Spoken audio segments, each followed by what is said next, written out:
Okay, welcome back. Now we're going to look at sample means, and I think people think they understand this, but I think they don't. So just listen carefully. Just make sure you understand what this is, because it's. I think you can answer questions on these things without really understanding it, but if you do understand it, you'll understand, well, mathematics and statistics much better, but also you might do better on your exam if they ask some sort of curly question where they check your understanding. So let's say we've got Australia and we've got all our people living in Australia, and let's say we want to know what the average height of an Australian is. So what we can do is we can take this Australian here and we'll say they're 76 kilograms, and we take this Australian here and he's 101 kilograms. Let's say height, I can't remember what I said, let's go to weight. Sounds like I've gone to weight. This person here is 52 kilograms, and so what we can do is we can average out these. So we add these up together and we take an average to find out what our mean is, and that's one way to estimate what the average is. So we're just taking 1, 1, 1, and we're just taking the average of those to get a value of mu here, and that's the expected value of x. Now that's one way to do it, and what statisticians have found is that there's a more accurate way to take averages. So let's say in this one you took 100 people or something like that. So you took 100 people,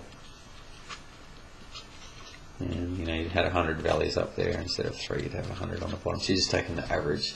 What a more accurate way to take samples is to do the following. What you could do is take a sample of, say, 20 people. So you're going to take 20 people out there, and you're going to add their weights up together. You're going to add them all up and then divide them by 20, and you get one value of x bar. X bar means the mean, the average of that. And then you're going to take another group of 20 people there, and you're going to add all their values up and then divide them by 20. You're going to get another value of x bar. Let's just call it x1, x2, etc. And you do it again and again and again, and you're just taking another group of 20 people and you're taking their average, dividing by 20, and you get another value, x bar 3. And so this is called taking sample means. And please see the difference here. Here we're just taking one person, one person, one person, and then taking the average of all those people we selected. Here we're taking groups of 20. We're taking them out, taking the average of that group, and then that is our data value there. And then we're taking another value here, and we're taking the data value there. We're taking another 20 and taking the data value there.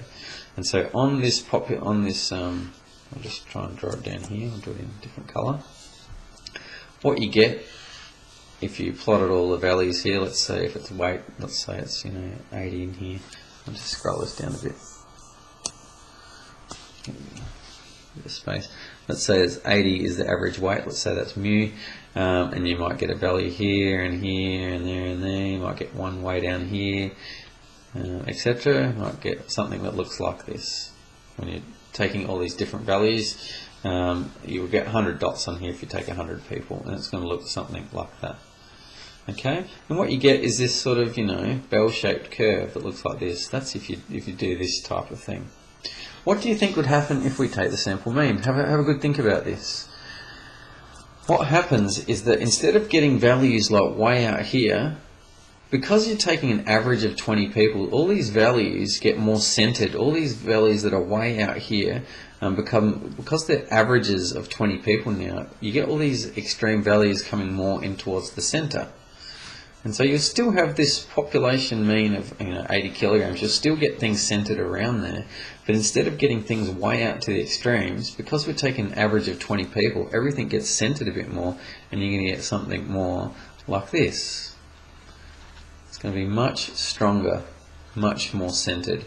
You're going to get something like this, where you get you still get a bell-shaped curve, but you see what has happened? The variance has become smaller.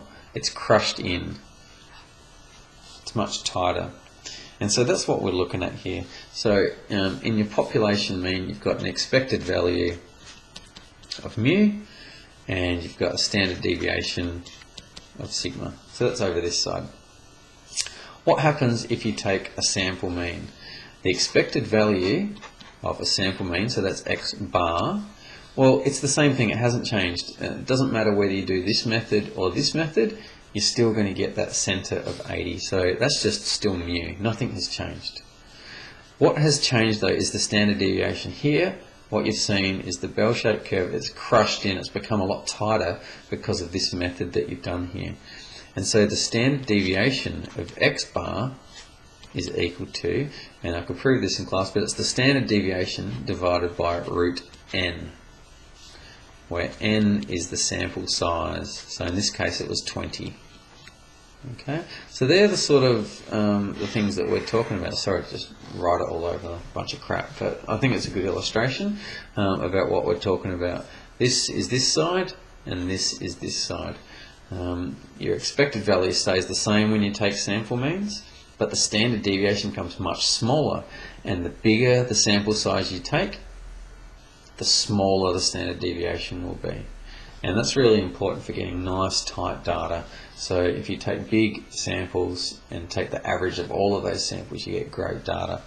And that's really it. Let me do an example. I did have one. Let's have a look at male weights. For some reason, I always do examples about weights. I'm sorry. For the really poor. Let's say the male weights, the average mean is 82 kilograms and standard deviation is 10 kilograms. Just chose the numbers to be easy. So let's just have a look at these. Firstly, find the probability that, let's say, sorry, that's x. Find the probability that, I'm actually going to write this out because I want you to see something. Find the probability that one male chosen at random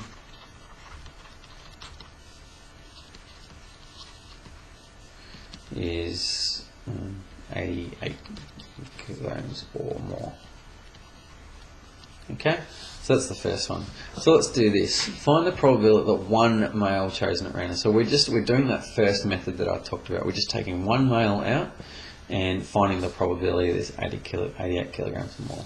So nothing's really different here. This is the probability that x is greater than 88, and it's equal to as well. It's 88 kilograms or more. So the probability that x is greater than 88. This is the probability that z is greater or equal to 88 minus the mean, 82, over the standard deviation, 10. And so what is that? That's the probability that z is greater or equal to 81. That's negative 2 over 10. So that's negative, what did I say? Negative 2. I didn't narrow it, negative 0.2. Okay, greater than? Yeah. Have I messed up? Oh, it's actually 88 there. 88. My apologies. 88 minus that. So it's 6 over. So I'll just go back to here. That should be an 88. I've misread my own thing. 88 minus 82. Is that correct now? Yep, 6 over 10, so that's 0.6. Go to your calculator. I'm not going to do it for you, but I better because I just want to show you the difference. Probability Z is greater than 0.6. Greater than 0.6, so we want 0.6. And we want the upper bound of infinity. Probability of that is 0.274.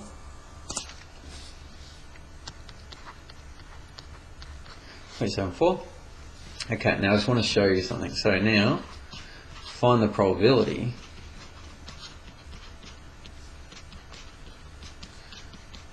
that the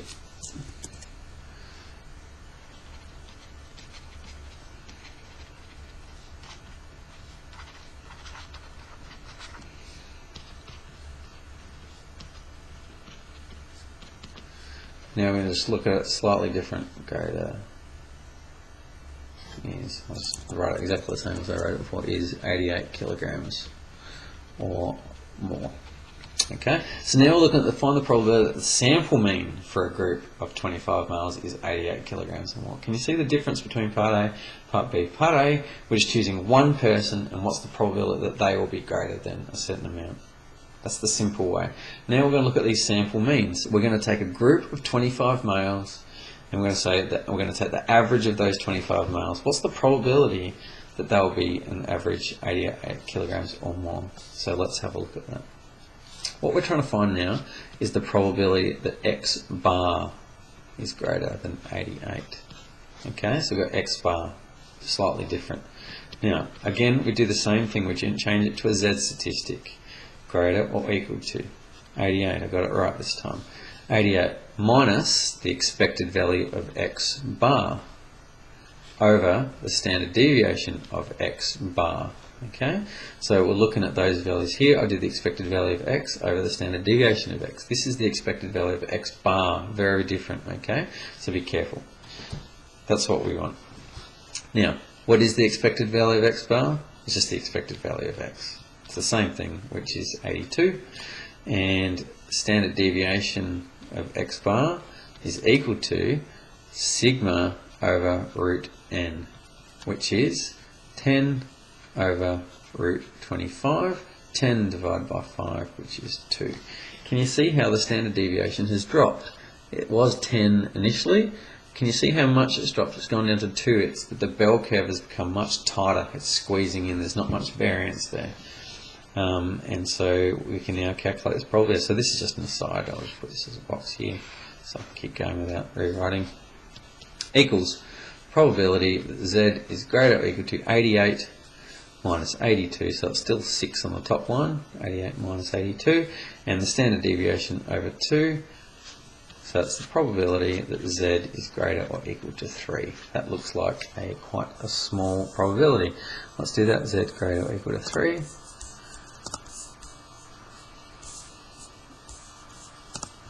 The lower bound is 3, upper bound is infinity,